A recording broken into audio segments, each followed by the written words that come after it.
नमस्कार। भारत का जो ग्रामीण रोजगार कार्यक्रम है ना, जिसने करोड़ों लोगों को सहारा दिया, वो अब एक बहुत बड़े बदलाव के मोड़ पर खड़ा है। तो आज हम एक सरकारी प्रस्ताव को समझने की कोशिश करेंगे, जो मनरेगा को एक बिल्कुल नए फ्रेमवर्क में ढालना चाहता है। चलिए देखते हैं कि इसका मतलब क्या है और ये इतना जरूरी क्यों है। तो सवाल ये है कि कोई भी देश उस सोशल सेफ्टी नेट को अपग्रेड कैसे करता है जिसने 2 दशकों तक लाखों करोड़ों परिवारों को संभाला हो। देखिए, ये सिर्फ पॉलिसी में कोई छोटा मोटा फेरबदल नहीं है, ये तो ग्रामीण भारत की आने वाली दिशा को ही बदलने की एक कोशिश है।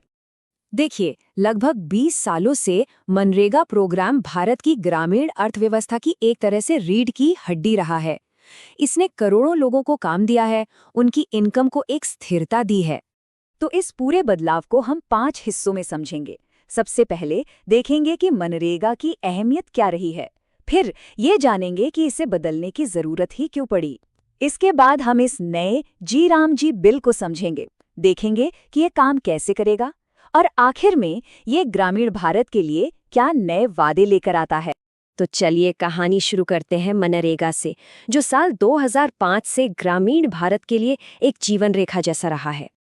अच्छा, इस प्रोग्राम का जो मूल आइडिया था वो बहुत ही सीधा और असरदार था कि हर ग्रामीण परिवार को जो मेहनत मजदूरी करने को तैयार है, उसे साल में कम से कम 100 दिन के काम की कानूनी गारंटी दी जाए। और इसका एक जबरदस्त असर सामाजिक स्तर पर भी पड़ा। जरा सोचिए, महिलाओं की भागीदारी बढ़कर 58% से भी ज्यादा हो गई।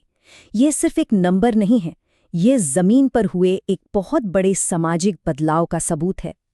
तो सवाल उठता है कि अगर ये इतना सफल था, तो फिर अब इसमें बदलाव की बात क्यों हो रही है? वजह यह है कि हमारा ग्रामीण भारत बदल रहा है और उसके साथ कुछ ढांचागत समस्याएं भी सामने आने लगी थी। इस प्रस्ताव में यही कहा गया है कि इतनी सफलताओं के बावजूद ये 2 दशक पुराना ढांचा अब वक्त के साथ थोड़ा पुराना पड़ गया था और जो नई चुनौतियां आ रही थी उनका सामना ठीक से नहीं कर पा रहा था।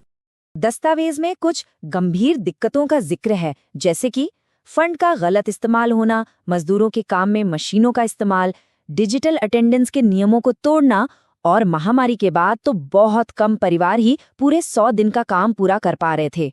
बदलाव की एक और बड़ी वजह बताई गई है खुद बदलता हुआ ग्रामीण भारत।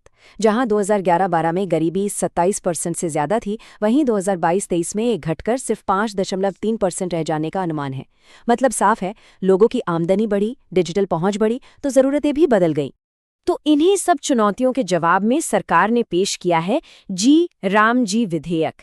ये ग्रामीण रोजगार और इंफ्रास्ट्रक्चर को लेकर एक बिल्कुल नई सोच सामने रखता है। ये नया प्रस्ताव मनरेगा को पूरी तरह बदलने की बात करता है, ताकि इसे विकसित भारत 2047 के विजन से जोड़ा जा सके। इसमें कई बड़े बदलाव हैं, जैसे काम के दिनों की गारंटी को 100 से बढ़ाकर 125 दिन करना और फंडिंग के तरीके को ज्यादा पारदर्शी और प्रिडिक्टेबल बनाना। इस नए विधेयक की पूरी नींव 3 स्तंभों पर रखी गई है। पहला, एक और मजबूत रोजगार गारंटी। दूसरा, सिर्फ काम नहीं बल्कि उससे ग्रामीण संपत्ति का निर्माण करना। और तीसरा, टेक्नोलॉजी के जरिए जवाबदेही को पक्का करना। चलिए अब सबसे अहम सवाल पर आते हैं कि आखिर ये नया सिस्टम काम कैसे करेगा। फंडिंग में, फोकस में और इसे लागू करने के तरीके में क्या बड़े बदलाव किए जा रहे हैं। तो पुराने और नए सिस्टम में मुख्य अंतर क्या है? देखिए, सबसे पहली बात, काम की गारंटी 100 दिन से बढ़कर 125 दिन हो गई है। दूसरा, अब काम बिखरा हुआ नहीं होगा, बल्कि 4 प्राथमिकता वाले क्षेत्रों पर फोकस किया जाएगा। और शायद सबसे बड़ा बदलाव फंडिंग के मॉडल में है, जो पूरी तरह बदल रहा है। तो ये नया फंडिंग मॉडल है क्या? इसे नॉर्मेटिव फंडिंग कहा गया है। आसान भाषा में समझें तो अब ऐसा नहीं होगा कि जब जितनी डिमांड आई उतना पैसा दिया, बल्कि अब पहले से तय कुछ वस्तुनिष्ठ पैमानों के आधार पर केंद्र और राज्यों के बीच एक तय बजट मॉडल होगा। तो ये लागत का बंटवारा कैसे होगा? ये एक केंद्र प्रायोजित योजना होगी, जिसमें ज्यादातर राज्यों के लिए 60% खर्चा केंद्र सरकार उठाएगी और 40% राज्य सरकार। जैसा हमने पहले बात की थी, अब सारा काम 4 रणनीतिक क्षेत्रों से जुड़ा होगा। ये है जल सुरक्षा, जरूरी ग्रामीण इंफ्रास्ट्रक्चर, आजीविका से जुड़ा इंफ्रास्ट्रक्चर और क्लाइमेट चेंज के असर को कम करने के लिए खास काम। मतलब लक्ष्य ये है कि जो भी काम हो उससे कोई टिकाऊ संपत्ति बने और हाँ, पारदर्शिता बढ़ाने के लिए टेक्नोलॉजी को इस सिस्टम के केंद्र में रखा गया है।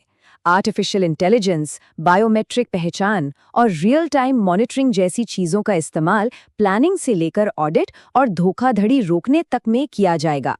तो आखिर में इन सब बदलावों से हासिल क्या होने की उम्मीद है?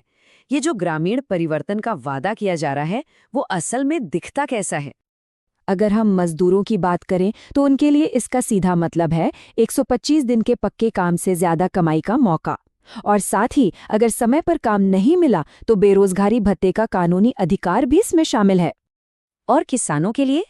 उनके लिए ये प्रस्ताव बोवाई और कटाई जैसे जरूरी मौसम में मजदूरों की उपलब्धता सुनिश्चित करने का वादा करता है, और साथ ही सिंचाई और भंडारण जैसे इंफ्रास्ट्रक्चर में सुधार से भी उन्हें फायदा पहुंचाने का लक्ष्य है।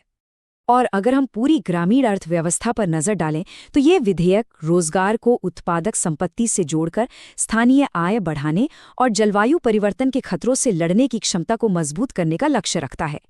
इससे उम्मीद है कि स्थानीय स्तर पर खपत बढ़ेगी और लोगों को मजबूरी में शहर की तरफ पलायन नहीं करना पड़ेगा। तो अंत में सवाल यही है, क्या ये बदलाव यानी एक सामाजिक सुरक्षा जाल से विकास के एक रणनीतिक हथियार की तरफ बढ़ना वाकई ग्रामीण भारत के भविष्य को एक नई शक्ल देगा? इसका जवाब तो खैर आने वाला वक्त ही बताएगा।